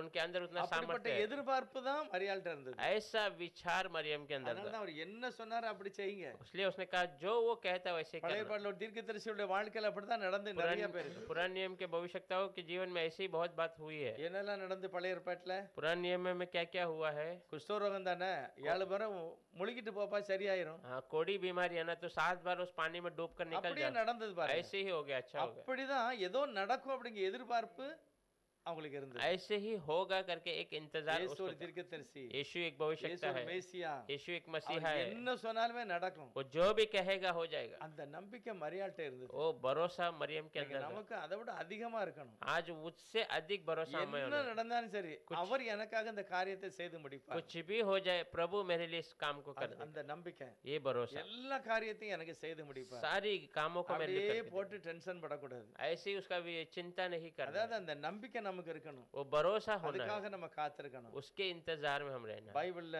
இன்னொரு காரியத்தையும் கூட கர்த்தர் சொல்கிறார் பாருங்க. बाइबल में और एक बातों को प्रभु कहता है देखिए। லூக்கா 15வது அதிகாரத்துல 14வது வசனம். लूक का किताब 15वां अध्याय में 14வது வசனம். 14वां वचन। எல்லாவற்றையும் அவன் செலவழித்த பின்பு அந்த தேசத்திலே கொடிய பஞ்சம் உண்டாயிற்று. அப்பொழுது அவன் குறைவுபட தொடங்கி ஒரு பெரிய பணக்கார மகன் एक बड़ा धनवानी व्यक्ति का लड़का இருந்தது எல்லாம் எப்படி இந்த திராட்சரசம் காலியான மாதிரி அவனுடைய வாழ்க்கையில் இருந்ததெல்லாம் காலி ஆயிட்டு जैसा दाखरस की कमी हुई वैसा इसके जीवन के हर एक धन संपत्ति खत्म हो गया। கல்யாண வீட்லயாவது சூழ்நிலை शादी के घर में एक परिस्थिति थी, அவங்க தவறு செய்யல, ये लोग गलत नहीं किए, அவங்க பாவம் செய்யல, वो पाप नहीं किए, அந்த கூட்டத்துல வந்ததுனால காலி ஆயிட்டு. वो ज्यादा भीड़ आने की वजह से ஆனா खत्म हो இந்த மனுஷன் அப்படி இல்ல. गया। पर ये व्यक्ति ऐसा இவன் नहीं है, தகப்பனை மீறி இருக்கிறான், ये पिता के विरोध में काम किया है, சட்டத்தை மீறி இருக்கிறான், कानून के विरोध काम அவன் किया है, இஷ்டப்படியே நடந்துட்டான், अपनी मर्जी में ही चला है, எல்லாம் இழந்தாச்சு. सब खो दिया है। இப்ப எல்லாம் இழந்தது, இப்ப எல்லாருமே தனித்து விடப்பட்டிருக்கிறான். अब सब खोने के बाद सबने उसको अलग कर दिया। ஆனா குறைவுபட ஒண்ணு இல்லன்னு புரிஞ்சு போச்சு. अब उसे पता चल गया कुछ भी नहीं है। இப்பதான் அவனுடைய சிந்தனையில ஒரு ஏக்கம். अब उसके विचार में एक बात आ रही, தகப்பன் மகிமையானவர், मेरा पिता महिमा का है, தகப்பன் நிறைவுள்ளவர், मेरा पिता बहुत भरपूर है, அவர் கண்டிப்பா குறைவில்லாத சாப்பாடு தருவாரு. वो सच में बिना कमी का भोजन நான் देगा। நேரா இங்க போயிட வேண்டியதுதான். मैं सीधा वहीं पे जाना है। இயேசுவானவர் எதனால இந்த கதையை சொல்றாரு பாருங்க. यीशु मसीह क्यों इस बातों को कहता அதுல है? முதல் வசனத்திலேயே ஒரு காரியத்தை ஆண்டவர் சொல்லுகிறார். उसने पहला वचन में एक बातों को कहता है, சகல ஆயக்காரரும் सारे जो दुनियादारी के लोग, பாவிகளும் पापी लोग அவருடைய வசனத்தை கேட்கும்படி அவரிடத்தில் வந்து என்ன போட்டிருக்கு, என்ன வந்து என்ன செஞ்சு उनकी ओर आकर उनके वचन सुनने के लिए வந்தார்களா, उनके வந்து निकट சேர்ந்துக்கிட்டாங்கன்னு போட்டிருக்கு. आकर पहुंच गए हैं। சேர்ந்தார்கள்னா அவர் சேர்த்துக்கிட்டாருன்னு அர்த்தம். अगर पहुंच गया मतलब उन्होंने प्रभु ने அவர் स्वीकार लिया, சரி வாங்க உட்காருங்கன்ட்டாரு. उन्होंने कह दिया "हाँ, आकर बैठो कर"। சும்மா ஏதோ வந்துட்டு போகல, அவரே உட்காரும்படி அனுமதிச்சிருக்கிறாரு. ऐसे ही आकर जाने जैसा नहीं, उनके साथ रहने के लिए प्रभु ने- அனுமதிக்கப்பட்டவங்களை பார்த்து தான் அந்த ஸ்டோரியை சொல்றாரு. हाँ, उनको जो बुलाए गए लोगों को देखकर அவர் प्रभु कहता है, அனுமதிக்காம இவங்களுக்கு அந்த மாதிரி தைரியமா சொல்ல மாட்டாரு. वो बुलाए बिना वे लोग ऐसा धैर्य में नहीं வந்திருக்க ஆட்கள் कहते। யாருமே சரி கிடையாது. आने वाले कोई भी व्यक्ति सही नहीं அவர் थे। சொல்லுகிறார், நான் உங்களை ஏற்றுக்கொண்டேன், वो कहता मैं तुम्हें स्वीकारता என் हूँ, வார்த்தையை கேளுங்க. मेरी वचन को सुनिए, என்ன சூழ்நிலை இருந்தாலும் பரவாயில்ல, कोई भी परिस्थिति क्यों ना हो, நான் உங்களை ஏற்றுக்கொண்டோம்ல, मैं तुम्हें स्वीकार लिया हूँ, உங்களுக்குள்ள ஜவாப்தாரி நான் தான். तेरा जिम्मेदारी अभी मैं हूँ, என்னமும் நடக்கட்டும், कुछ भी होने दी, என்ன தேவை இருந்தாலும் சரி, कुछ भी जरूरत क्यों ना हो, வாழ்நாள் முழுவதும் உன்னுடைய தேவையை நான் தான் சந்திப்பேன். पूरी जिंदगी भर की जरूरत में पूरा அப்படிப்பட்ட करूँ। ஒரு எண்ணத்தை அவங்க இருதயத்துல போட்டுட்டாரு. ऐसा एक विचार उनके हृदय में डाल। ஆரம்பத்துல சொல்றாரு, ஒரு மனுஷனுக்கு 100 ஆடு இருந்தது. पहले कहता है एक व्यक्ति को 100 भेड़ था, அந்த 100 ஆடை கொண்டு வீட்டுல விட்டுட்டு இல்ல, வனாந்தரத்துல விட்டுட்டு போட்டிருக்கு. वो 100 भेड़ को घर में छोड़कर नहीं जंगल में छोड़कर, அப்படியே வனாந்தரத்துல விட்டுட்டு ஒண்ணு தேடி போறாரு. ऐसे जंगल में छोड़कर एक को ढूंढ कर जाता है। தேவனுடைய ஒரு அன்பு ஒண்ணு கூட கைவிடாதவர். प्रभु का एक प्रेम एक को भी छोड़ना नहीं அடுத்த है। ஸ்டோரியில சொல்றாரு, दूसरे कहानी में कहता ஒண்ணு है இல்லாம போச்சு, कुछ भी नहीं था, ஆனா அதை எப்படியாவது கண்டுபிடிக்கன்னு அவ தீர்மானித்தாள். फिर भी कैसे भी उसे ढूंढ कर निकालने के लिए उसने कोशिश வெளிச்சத்தை किया। கொண்டு வருகிறாள், उजाले को लेके आती है, எல்லாம் தூக்கா, எல்லா இடத்துல மறைவானதெல்லாம் எடுக்கா. सब झाड़ू मारती है, छुपे हुए सब बातों को கண்டிப்பா बाहर அவ निकाल। விரும்பினது கிடைச்சிக்கிட்டு. कैसे वो चाहती थी वो चीज मिल गया। அடுத்த ஸ்டோரி சொல்றாரு, दूसरी कहानी बताता है, அவனே மனதார தகப்பனை வேதனைப்படுத்திட்டு தூரம் போயிட்டான். वो पूरे मन से पिता को जो है जो पिता को तकलीफ देकर दूर चले ஆனா गए, அவன் மனசுல ஒரு சின்ன ஒரு எண்ணம் வருது और பாருங்க. उसके मन में एक छोटा सा विचार அவனுடைய आता है, புத்தி தெளிவாயிட்டு, उसका बुद्धि स्थिर हो गया, கொஞ்சம் சிந்திச்சாங்க, थोड़ा எல்லாம் சரியாயிட்டு. थोड़ा सोचा सही सब सही हो। நம்ம எல்லாருடைய வாழ்க்கையில ஆண்டோட வேதத்தை வாசித்து தெய்வம் எப்படி நடத்தினான்னு பார்க்கலாம். हम हमारे जीवन में प्रभु के वचन को पढ़कर प्रभु कैसा चलाता है वो देखना। அந்த எண்ணம் நமக்கு வேணும். वो ஒரு विचार हमें பிரச்சனை வந்துட்டா, एक परेशानी आ ஒரு गया, தேவை இருக்கா, एक जरूरत है, வேற பைபிள் எடுக்கணும், வாசிக்கணும், सीधा वचन निकालना है, पढ़ना அதை है, வச்சு யோசிக்கணும். उसे रख कर सोचना है கர்த்தர் எப்படி நடத்துவார் பார்க்கலாம். प्रभु कैसा चलाता है தாவீது देखना। ராஜாவுடைய வாழ்க்கையில பெரிய இக்கட்டு வருகிறது. दाऊद के जीवन में ऐसी बड़ा तकलीफ, விரட்டி அடிக்கக்கூடிய அளவுக்கு ஆயிட்டு. उसको दौड़ाकर वो मारने के परिस्थिति में आ பைபிள் गया। சொல்லுது, அவருடைய தாயையும் தகப்பனையும் அவர் கூட்டிட்டு போறாரு. वो वचन कहता है उनके माता पिता को वो साथ लेकर जा रहा ராஜாட்ட கொண்டு சொல்றாரு, है। एक राजा के पास कहता எங்க है அம்மா அப்பா கொஞ்ச நாள் உங்க வீட்டுல இருக்கட்டும், मेरे माता पिता थोड़े दिन आपके घर में रहने நான் दीजिए, கொஞ்சம் தலைமறைவா இருக்க मैं வேண்டியது. थोड़ा छुप कर रहने की आवश्यकता ஆண்டவர் है। எப்படி நடத்துகிறாருன்னு பார்க்கலாம், प्रभु कैसा चलाता है देखता हूँ, பார்க்கலாம். देखते हैं। அந்த மாதிரி அவர் விட்டுட்டு போறாரு. அப்ப அவருடைய நம்பிக்கை என்ன, ஆண்டவர் எப்படியாவது நடத்துவாரு. ऐसा इसका मतलब उसका भरोसा प्रभु कैसे भी मुझे இந்த 3 காரியத்தையும், அதாவது சரியில்லாத ஜனங்களுக்கு கர்த்தர் சொல்லுகிறார், जो सही नहीं थे उन लोगों को प्रभु बताता है உங்களுக்கு வாழ்வு உண்டு, आपके लिए एक नया जीवन है, உங்களுக்காக நான் கை கொடுப்பேன், आपके लिए मैं हाथ दूंगा, ஆனா நீங்களா வரணும். पर आप आना है। அந்த நம்பிக்கையை கர்த்தர் உங்களுக்கு கொடுக்கும்போது वो தான் भरोसा जब प्रभु उन्हें இந்த देता है, ஸ்டோரியை பூரா சொல்லுதாரு. ये पूरी कहानियों को 2 बताता है, வார்த்தை நல்ல ஒரு ஸ்ட்ராங்கா ஒரு வார்த்தை போடுதாரு. 2 बातें अच्छा से वो बताता है। மனம் திரும்புற ஒரு மனுஷனாலும் சரிதான், பரலோகமே களி கூறும். मन परिवर्तन करने वाला एक व्यक्ति क्यों ना हो, पूरा स्वर्ग தேவதூதர்கள் சந்தோஷப்படுவாங்க. देवदूत आनंद मनाएंगे। அதனால நீ பாவி, நீ ஒரு மாதிரி பட்டு நினைக்காத. उसलिए तो पापी तो ऐसा वैसा है உன் करके सोच मत। இருதயத்துல கொஞ்சம் விட்டு கொடுத்தா போதும், तेरे- தேவன் உன்னை மாற்றுவார். तेरे हृदय में थोड़ा सा तू छोड़ देगा तो बस प्रभु तुझे கடைசி बदल देगा। வசனம் என்ன சொல்லுது? आखिरी वचन क्या कहता है? என் பிள்ளை மரித்தான், मेरा पुत्र मरा था உயிர்த்தான். पर अब जी उठा है। அவனே வந்துட்டான், वो खुद आ गया है, தள்ளவே மாட்டேன். मैं उसे कभी ஆண்டவர் இன்றைக்கும் அப்படிதான். आज भी प्रभु ऐसे ही है। எல்லா சூழ்நிலையிலையும் என்னுடைய தேவைகளை அவர் சந்திக்கிறதுக்கு மகிமையானவராய் हर இருக்கிறார். एक परिस्थिति में मेरी जरूरतों को पूरा करने के लिए இஸ்ரவேல் महिमा से। ஜனங்களுடைய வாழ்க்கையில நடந்தத इजरायली लोगों के जीवन में चला हुआ बातों 2 को। கொரிந்தியர் 8வது அதிகாரத்துல பவுல் ஒரு காரியத்தை சொல்லுகிறார். दूसरा कुरिन्थियों 8वां अध्याय में पौल एक बातों को कहता நம்மளும் है। கூட வாழ்க்கையில இப்படி அனுபவிச்சிருப்போம். हम भी ऐसे जीवन में अनुभव किए रहेंगे। உங்க வாழ்க்கையிலும் கூட இப்படிப்பட்ட அற்புதம் நடந்திருக்கும். आपके जीवन में भी ऐसा अद्भुत कार्य हुआ रहेगा। 8வது அதிகாரத்துல 14வது வசனம். 8वां अध्याय में 14 वचन। எப்படி எனில் மிகுதியாய் சேர்த்து வைத்தவனுக்கு அதிகமானதும் இல்லை, கொஞ்சமாய் சேர்த்தவனுக்கு குறைவானதும் இல்லை என்று எழுதியிருக்கிற பிரகாரம் அடுத்த வசனம். சமநிலை பிரமாணத்தின்படியே அவர்களுடைய செல்வம் உங்கள் வறுமைக்கு உதவும்படிக்கு இக்காலத்திலே உங்களுடைய செல்வம் அவருடைய வறுமைக்கு உதவுவதாக। परंतु बराबरी के विचार से इस समय तुम्हारी बढ़ती उनके घटी में काम आए, ताकि उनकी बढ़ती भी तुम्हारे घटी में काम आए, कि बराबरी हो जाए। 14வது वசனத்துல लिखा है, जिसने बहुत बटोरा उसको कुछ अधिक न निकला, और जिसने थोड़ा बटोरा उसको कुछ कम न निकला। முன்னும் பின்னுமா எழுதியிருக்கு. 14ல என்ன போட்டிருக்குன்னா, 14 में क्या बताया है? காலையிலே எழுப்பி மன்னாவை அவங்க தேவையானதை புறக்கி எடுக்காங்க. सुबह उठकर वो मन्ना अपने अपने जरूरत के अनुसार वो जमा ஒரு करते हैं। குடும்பத்துல 10 பேர் இருக்காங்க, சில குடும்பத்துல 20 பேர் இருப்பாங்க. कोई परिवार में 10 होंगे, कोई में 20 भी रहे அவங்க होंगे। எல்லாம் புறக்கி எடுத்து அதை அன்னைக்கு சாப்பாடுக்கு ரெடி பண்ணணும். वो वहां से उठाकर जमा करना और उस दिन का भोजन के लिए तैयार करना। பைபிள் என்ன சொல்றதுன்னா, அவங்களுக்கு தெரியும் எவ்வளவு நமக்கு தேவை அப்படின்ட்டு. बाइबल क्या कहते हैं? उनको पता है कितनी जरूरत है, எப்படி சேர்க்கணும், कैसा जमा करना है। ஆண்டவருடைய கட்டளை என்னது? प्रभु की क्या आज्ञा है? சேர்க்கணும், ஆனா மிச்சம் வைக்க கூடாது. आप जमा करो पर वो जो उसको बचा के नहीं அதை रखना है, முழுசும் சாப்பிடணும். वो पूरा खत्म खा लेना அப்போ है। உண்மையிலே கர்த்தருக்கு பயந்தவங்க என்ன செய்வாங்க? सच में प्रभु से डरे हुए लोग क्या மிச்சம் करेंगे? வச்சிடக்கூடாது.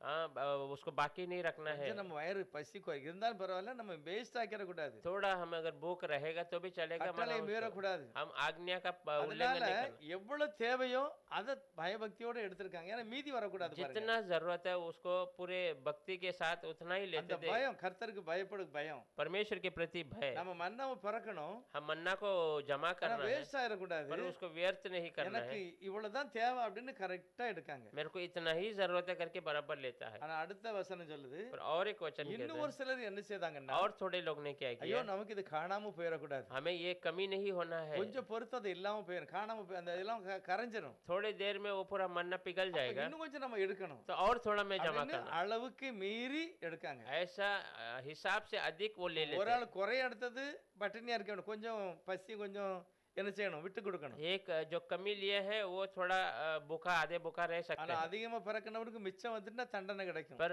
जो अधिक उठाने वाले को अगर बच गया तो उनको दंड मिलेगा। ஆனா பைபிள் சொல்றது ரெண்டு பேருமே கர்த்தர் சமமாக பார்க்கிறார். पर वचन कहता है दोनों को प्रभु एक समान குறைய देखता है। எடுத்தவனுக்கு வீட்டுல வந்து அவங்களுக்கு எவ்வளவு தேவையோ அதை தேவன் ஈக்குவல் பண்ணி கொடுக்கிறார். जो कमी लेके आए थे उसके घर में जितना जरूरत है प्रभु सबको ஆனா सही நிறைய बांट रहे हैं। எடுத்தவனுக்கு पर बहुत அது ज्यादा மிச்சம் लेने, வராம பாதுகாத்துக்கிட்டு. इसमें बचत नहीं होने जैसा बचा लिया। இதுல குறைய எடுத்தவன் சட்டத்தை மீறல, ये कमी लिया हुआ जो कानून का उल्लंघन नहीं அதிகமா किया, எடுத்தவன் சட்டத்தை மீறி இருக்கான். पर जो ज्यादा लिया वो कानून के विरोध மிச்சம் வந்தா काम என்ன किया। செய்ய முடியும்? वो आगे बच அது गया तो क्या கெட்டு होगा? போயிரும், நாறிரும், वो खराब हो जाएगा, அதை வைக்க बदबू, கூடாது. उसे रखना नहीं ஆனா है। பைபிள் சொல்லுது, पर बाइबल कहती है அதிகமா எடுத்தவனுக்கு அதிகமாயும் அல்ல, और जो ज्यादा लिया उसको ज्यादा भी नहीं हुआ, குறைய எடுத்தவனுக்கு குறையாவும் இல்ல. और जो कम लिया उसको कमी भी नहीं हुआ। கர்த்தர் அங்க சமநில பிரமாணத்தை கொண்டு வருகிறார். प्रभु वहाँ पर सबको एक समान लेके அவங்களுக்கு தேவையை சந்திக்கிறாரு.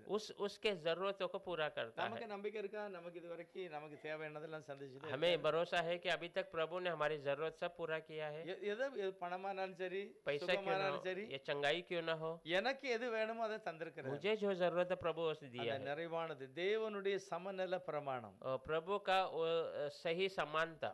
அடுத்து இந்த வசனத்தை சொல்கிறாரு 15வது வசனத்துல, उसमें और 15 वचन में कहता है சமநில பிரமாணத்தின்படியே அவருடைய செல்வம் அவர்களுக்கு உதவியாக இருந்தது. பவுல் அவருடைய வாழ்க்கையில இருந்த தேவைகளுக்காக ஜனங்கள் கொடுத்ததை பற்றி சொல்கிறார். पौल अपने जीवन में जो जरूरत बातों को जो लोगों ने दिया उसके बारे में कहता है। 16வது வசனம் வாசிக்கலாம். 16 वचन पढ़ेंगे। அன்றியும் உங்களுக்காக இப்படிப்பட்ட ஜாக்கிரதை உண்டாயிருக்கும்படி தீத்துவின் இருதயத்தில் அருளின தேவனுக்கு ஸ்தோத்திரம். தீத்து தீத்து என்ன சொன்னாரா? படும். परमेश्वर का धन्यवाद हो जिसने तुम्हारे लिए वही उत्साह तीतुस के हृदय में डाल दिया है। தீத்து என்ன சொன்னார்? तीतुस ने क्या बोला? பவுலுக்கு கொஞ்சம் குறையா இருக்க மாதிரி தெரியுது. पौल को थोड़ा कमी लग रहा है। நம்ம எல்லாரும் கொஞ்சம் கொஞ்சம் பணம் கொடுப்போம். हम सब थोड़े थोड़े पैसे देंगे। அப்படி ஒரு சபையில சொல்லியிருக்கிறார். ऐसा एक कलीसिया में कहा है। பவுல்ட்டையும் சொல்லியிருக்கிறாரு. पौल से भी कहा है। நம்ம யாராவது கொடுத்தாங்கன்னா இதை நம்ம கொஞ்சம் மிச்சத்தை கொண்டு இன்னொரு சபைக்கு கொடுக்கணும், கஷ்டப்பட்டவங்களுக்கு கொடுக்கணும். अगर हमें कोई देता है तो कोई ज्यादा है तो हम कोई जो तकलीफ में இந்த उनको நல்ல देंगे। எண்ணத்தை தீத்து இருதயத்துல கர்த்தர் வச்சிருக்கிறாரு. ये अच्छे विचार को तीत के हृदय में प्रभु உங்களுடைய பணம் எங்களுக்கு மட்டும் இல்ல, அவங்களுக்கும் நல்லா இருந்தது. उसलिए आपका पैसा हमारे लिए नहीं पर उनके लिए भी अच्छा हुआ। தேவன் சில எண்ணங்களை கொடுக்கிறார். प्रभु कोई विचार को अच्छा இப்ப देता நம்ம है। சபையில பார்த்தோம்னா நம்ம கப்ராடி சபையில கப்ராடில சபை நடக்கும்போது जब हमारा कलीसिया जब कापरवाड़ी में पहला चलता ஆண்டவரே, था, ஒரு நல்ல இடம் எங்களுக்கு வேணும்னு நம்ம ஜெபம் பண்றோம். प्रभु हमें अच्छा एक कलीसिया चाहिए करके हमने प्रार्थना இப்படி की। ஜெபம் பண்ணிட்டே இருக்கோம். ऐसा प्रार्थना कर रहे थे। திடீர்னு அந்த பக்கத்துல ஒரு இருந்தா ஒரு பக்கத்து வீட்டுக்காரன் अचानक एक नजदीक वाला एक घर वाला था, அவன் இதே வார்த்தையை சொன்னான். उसने यही बातों को कहा। நீங்க எல்லாம் கேக்கி அந்த மாதிரி ஒரு இடம் வேணும்ட்டு आप सब ऐसा मांगते हैं कि हमें एक जगह चाहिए, जगह நான் चाहिए। அந்த இடத்த விற்க போறேன். मैं ये जगह बेचने உங்கள்ட்ட वाला हूँ। எவ்வளவு பணம் இருக்குன்னு கேட்டான். आपके पास कितना पैसा है? நம்மகிட்ட பணமே இல்லை.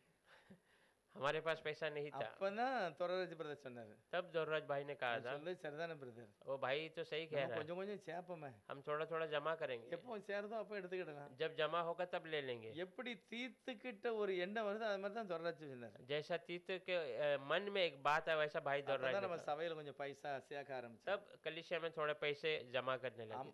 50 ரூபா கொடுத்தவங்க இருக்காங்க, அதுல उसमें 50 रुपए देने वाले भी 100 है, ரூபா கொடுத்தவங்க இருக்காங்க, 100 वाले भी है, அதிகமா 200 ரூபா கொடுத்தவங்க இருக்காங்க. ज्यादा ज्यादा 200 देने 200 वाले। ரூபாய்க்கு உள்ளதான் எல்லாருமே கொடுத்தாங்க. सब 200 के अंदर ही दिए थे। ஆனா நம்ம சபை வாங்கும்போது 85,000 ரூபாய் இருந்தது. पर हमारा कलिसिया जब लेते समय 85,000 ஆனா அது ஒரு 2 மாசத்துக்குள்ள 1,85,000 வந்துச்சு. पर 2 महीने के अंदर 1,80,000 அந்த के ऊपर। ஆரம்பம் அற்பமா இருந்தாலும் கர்த்தர் அதை சம்பூரணமாய் முடிக்கிறார். शुरुआत छोटा दिखा परंतु प्रभु उसको खत्म करते समय இப்படிப்பட்ட अद्भुत है। எண்ணங்களை கர்த்தர் அந்த பரிசுத்தவான்களுக்கு கொடுத்திருக்கிறார். ऐसा विचार प्रभु उस पवित्र लोग को दिया। நல்ல எண்ணம். अच्छा विचार। அதாவது நிறைய வந்தவங்களுக்கு நிறையாவும் இல்ல, குறைய எடுத்தவங்களுக்கு குறையாவும் இல்ல. ज्यादा आने वाले को ज्यादा भी नहीं हुआ, कमी जो लिए थे उनको कमी भी नहीं हुई। அப்போஸ்தலன் பவுல் சொல்கிறார், प्रेरित पौल कहता है, தேவன் நம்மை அழைத்தார், प्रभु ने हमें बुलाया அவர் है, உண்மை உள்ளவர், वो सच्चा है, கண்டிப்பா நம்மளை கைவிட மாட்டார். वो कभी हमें छोड़ेगा அந்த नहीं। எண்ணம் நமக்கு இருக்கணும். वो विचार हमेशा हमारे தெசலோனிக்கே अंदर। சபைக்கு அப்படி சொல்றாரு, தேவன் நம்மளை அழைத்தார், அவர் உண்மை உள்ளவர். थिस्सलुनीके कलीसिया में कहता है, प्रभु ने हमें बुलाया, वो அவர் நம்முடைய सच्चा है। ஆவியை, நம்முடைய ஆத்மா, நம்ம சரீரம் எல்லாத்தையுமே குறைவில்லாம वो பாத்துக்கிடுவார். हमारी आत्मा, हमारा शरीर, देह सबको बिना कमी का அவர் देख लेगा। கண்டிப்பா உங்களுக்கு சமாதானம் தருவார். वो सच में तुमको समाधान ஏன் देगा। டென்ஷன் எடுக்கிய? क्यों आप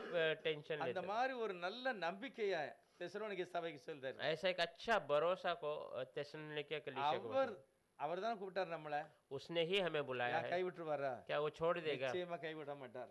निश्चय वो नहीं छोड़ेगा। கடைசி ஒரு வசனம் வாசிக்கலாம். आखिरी एक वचन पढ़ेंगे। ஆகாய் தீர்க்கதரிசியின் புத்தகத்துல आगाही भविष्यवक्ता की किताब में, பழைய ஏற்பாட்டுல पुराने अध्याय में 2வது அதிகாரத்துல 9வது வசனம், दूसरा अध्याय में 9वां वचन। செப்பனியாக்கு அடுத்திருக்கு 1088, அதாவது 1088வது பேஜ் நம்பர் 89வது பக்கத்துல இருக்கு.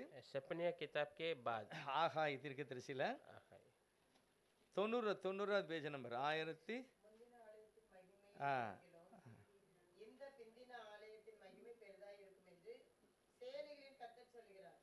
இவ்விடத்திலே சமாதானத்தை கட்டளையிடுகிறேன். दो में 9 इस भवन की पिछली महिमा इसकी पहली महिमा से बड़ी होगी। सेनाओं के यहोवा की यह वचन है। हाँ। और इस स्थान में मैं शांति दूंगा। सेनाओं के यहोवा की यही वाणी है। பழைய ஏற்பாட்டில் உள்ள சபையை காட்டிலும் पुराने नियमों के कलीसिया से अधिक புதிய ஏற்பாட்டில் ஒரு சபைக்கு ஒரு பெரிய மகிமையை கர்த்தர் வச்சிருக்கிறார். नए नियमों के कलीसिया को प्रभु ने एक महिमा रखा அது है। எந்த சபையாவும் இருக்கட்டும். और कौन सा भी कलीसिया हो क्यों ना हो, பழைய ஏற்பாட்டில் ஒரு பெரிய மகிமை அந்த சபையில இருந்தது. पुराने नियम में एक बड़ा सा महिमा था उस ஆனா कलीसिया में। பைபிள் சொல்றது அதை காட்டிலும் ஒரு பெரிய மகிமை இப்போ இருக்கிற சபையில இருக்கு. और प्रभु कहता है उससे अधिक महिमा आज के इस कलीसिया में है। சபையில முக்கியமானது என்னது? கலிசியா இயேசு இருக்கிறார், இயேசுவானவர் அங்க இருக்கிறார். कलीसिया में सबसे अहम क्या है कि यीशु वहां पर है, அதுதான் தேவ மகிமை இருக்கு, परमेश्वर की महिमा தேவ है, பிரசன்னம் இருக்கு, அதுதான் தேவ ஆலயம். प्रभु की प्रसन्नता है, वही परमेश्वर का அதனால भवन। அந்த ஆலயத்துல போய் ஜெபம் பண்ணாங்க, கர்த்தர் கேட்டார். इसलिए उस भवन में जाकर प्रार्थना किया, प्रभु ने सुना। புதிய ஏற்பாடுல சொல்றாரு, நீ தான் அந்த ஆலயம், नए वचन में नए अध्याय में कहता है तू ही वो நம்முடைய कलीसिया இருதயம் है, தான் தேவனுடைய ஆலயம். हमारा हृदय प्रभु का भवन है। அப்ப அந்த ஆலயத்தை காட்டிலும் இந்த ஆலயம் இன்னும் மகிமையா இருக்கும். तो उस भवन से अधिक ये भवन और महिमा से நம்ம बना। ஆராதிக்கிற இடம் மட்டும் இல்ல, நம்முடைய தனி வாழ்க்கையில हम आराधना करने वाला जगह केवल नहीं, हमारा अकेले के जीवन। ஆலயத்துல என்னதான் நடக்கிறது? भवन में क्या होता है? பாடி மகிமைப்படுத்துகிறோம், स्तुति गाते हैं, धन्यवाद அவருக்கு करते நன்றி हैं, சொல்லுதோம், उसको धन्यवाद करते ஜெபம் हैं, பண்ணுதோம். प्रार्थना उठाते हैं। இதே காரியம் நம்ம வீட்டுகளையும் நடக்குது. यही बातें हमारे घर के अंदर भी होती புதிய है। ஏற்பாடுல உள்ள எல்லா வீட்டுகளையும் நடக்குது. पुराने नियम के हर एक नए नियम இப்ப के हर एक கர்த்தர் घर என்ன में। சொல்றாரு? प्रभु क्या कहता है? அந்த ஆலயத்தை காட்டிலும் இந்த ஆலயத்துல இன்னும் மகிமை இருக்கும். उस भवन से अधिक इस भवन में நம்ம और महिमा। நம்பணும், ஆண்டவர் என் வீடும் கூட ஒரு ஆலயம் தான், हम भी कहना है प्रभु मेरा घर भी एक நானும் ஒரு भवन, ஆலயம் தான். मैं भी एक कलीसिया हूँ। அந்த ஆலயத்துல மகிமையை காட்டிலும் என்னுடைய வீட்டுல எனக்கு மேல அது பெருசா இருக்கணும். उस कलीसिया के महिमा से अधिक मेरे घर में मेरे ये जो महिमा बहुत बड़ा होना அந்த है। வருஷத்தை இன்னொரு தடவை வாசிக்கலாம். फिर से वचन पढ़ेंगे। முந்தின ஆலயத்தின் மகிமையை பார்க்கிறோம், இந்த பிந்தின ஆலயத்தின் மகிமை பெரிதா இருக்கும் என்று சேனைகளின் கர்த்தர் சொல்லுகிறார். இவ்விடத்திலே சமாதானத்தை கட்டளையிடுவேன் என்று சேனைகளின் கர்த்தர் உரைக்கிறார் என்று சொல் என்றார். இதே வார்த்தையை தான் இங்க பேசுதாங்க. எங்க பேசுதாங்க? கல்யாண வீட்டுல பேசுறாங்க பாருங்க. यही बातों को वहाँ उस शादी के जगह पे बातें करते थे। யோவான் 2:10 அப்படிதான் சொல்றாங்க. यूहन्ना 2:10 में ऐसे कहते हैं। என்ன சொல்றாங்க பாருங்க, யோவான் 2:10.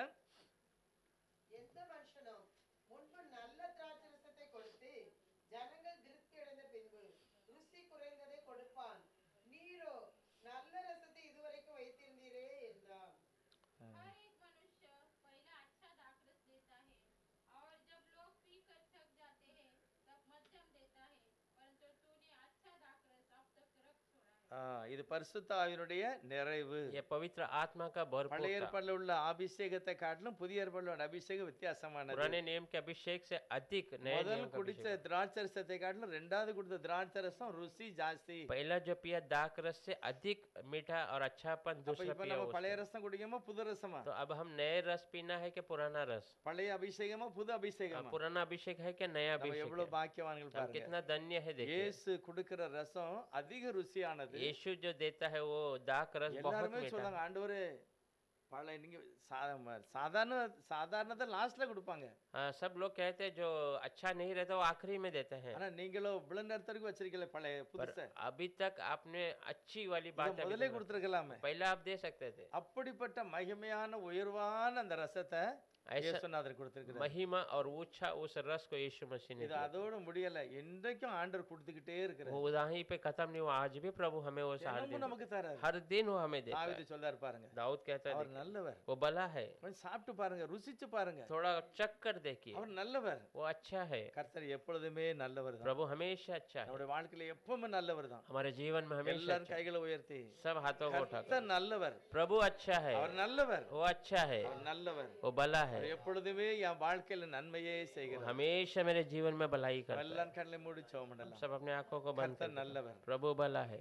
பழைய ரசத்தை காட்டிலும் புதிதாக கொடுத்தது மிகவும் ருசியா இருந்தது. पुराने रस से अधिक जो नया दिया वो बहुत जो है, பழைய சபையில் இருந்த மகிமை காட்டிலும் புதிய சபையில் இருக்கிற மகிமை பெரியதாக இருக்கிறது. पुराने कलीसिया की महिमा से अधिक नया कलीसिया की महिमा ஓ, बहुत அவர் बड़ा। எனக்காக எல்லாவற்றையும் செய்து मेरे முடிப்பார். लिए सब कुछ कर देगा, காரணம் நான் நம்பி இருக்கிறவர் कारण அப்படிப்பட்ட ஒரு தெய்வம். मैंने भरोसा किया वैसा प्रभु। நம்ம நம்பிக்கையோட அறிக்கை செய்யணும். हम अपने भरोसा के ஏசப்பா, साथ நான் நம்புகிறேன், நீர் பெரிய காரியங்களை செய்கிறீர். यीशु मसीह में भरोसा करता बड़े काम करते हैं, முத செய்ததை காட்டிலும் இன்னும் நீர் பெரியதை காய்ச்சாரி. बड़े पहले करने वाले बातों से और आप बड़े काम எல்லாரும் करें। சொல்லுவாங்க, सब धन्यवाद, நன்றி தகப்பனே, धन्यवाद, நன்றி ஏசப்பா, धन्यवाद ஸ்தோத்திரம். प्रभु।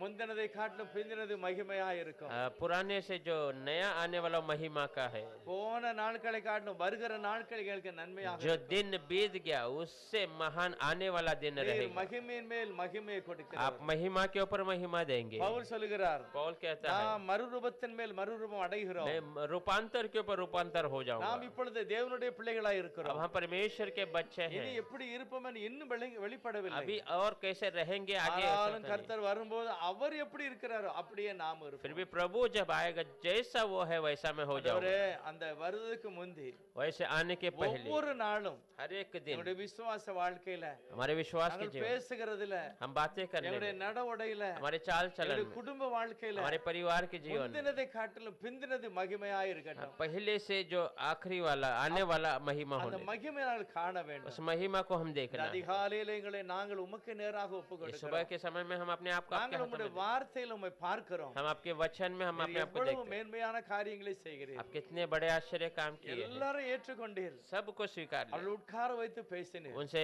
बिठाकर बातें की। எல்லாருக்கும் வாழ்வு இருக்கிறது. सबके लिए जीवन है, எல்லாருக்கும் ஒரு அதிசயம் இருக்கிறது. सबको एक अद्भुत कार्य है। அப்படியே உட்கார வைத்து பேசினீர் தகப்பனே. ऐसे ही बैठाकर இந்த बात, காலை வேளையில உம்முடைய வசனம் அப்படியே நாங்க நம்புகிறோம். ऐसे ही इस सुबह के समय हमके वचन पे हम भरोसा। கர்த்தர் எனக்காக எல்லாவற்றையும் செய்து முடிப்பார். प्रभु मेरे लिए सब कुछ நிறைய कर- தேவை இருக்கிறது. बहुत जरूरत है, நிறைய நாங்கள் எதிர்பார்க்கிறோம். बहुत हम इंतजार ஆனால் करते கர்த்தர் எங்களுக்கு நிறைவேற்றும்படியாக நாங்கள் हैं। प्रभु எதிர்பார்க்கிறோம். प्रभु हमें उसे पूरा करने के लिए சர்வவல்லமையுள்ள இயேசுவுக்கு நன்றி சொல்லுகிறோம். सर्वसामर्थ्य परमेश्वर நீர் செய்ய धन्यवाद। போகிற மகிமையான ஆசீர்வாதத்தை நினைத்து நன்றி आप करने சொல்லுகிறோம். वाले महिमा वाली बातों के लिए धन्यवाद। ஒவ்வொரு நாளும் हर एक दिन, ஒவ்வொரு கிரியைகளிலும் हर एक कामों में, நாங்கள் செய்யற எல்லா வேலைகளிலும் हम करने वाले हर एक कामों में, குடும்ப வாழ்க்கையிலும் हमारे परिवार में, பிள்ளைகளுடைய படிப்புல बच्चों की पढ़ाई में, செய்யற வேலையில और करने वाले कामों में, ஆண்டவரே என்ன தேவை இருந்தாலும் प्रभु जो भी जरूरत क्यों ना हो, மரியாள் சொன்னது போல मरियम ने जैसा அவர் कहा, என்ன சொல்லுகிறாரோ அதுபடி वो செய்யுங்க. जो कहता है वही बातों को, அப்படியே நாங்களுடைய சத்தத்துக்காக நம்முடைய சித்தத்துக்காக நான் எதிர்பார்க்கிறோம். वैसे ही आपकी आवाज के लिए, आपकी मर्जी के लिए हम इंतजार எங்களை में। உணர்த்தும், எங்களை நடத்தும். हमें एहसास कीजिए, हमें உம்முடைய चलाइए। நாமத்துக்கே மகிமை आपके உண்டாகட்டும். नाम की ही இந்த महिमा हो। புதிய நாளுக்காக நன்றி சொல்லுகிறோம். ये नए दिन के लिए தொடர்ந்து धन्यवाद। நம்முடைய பிரசன்னம் எங்களோடு கூட இருக்கட்டும். आगे भी आपका प्रसन्नता हमारे साथ எங்களை रहे। தாழ்த்தி உம்முடைய கரத்துல ஒப்பு கொடுக்கிறோம். अपने आप को नम्र कर कर வழி आपके हाथों में நடத்துங்கப்பா. देते। चलाइए प्रभु, இயேசு கிறிஸ்துவின் நாமத்தினால பிதாவே. यीशु मसीह के नाम से मांगते आमीन। हैं।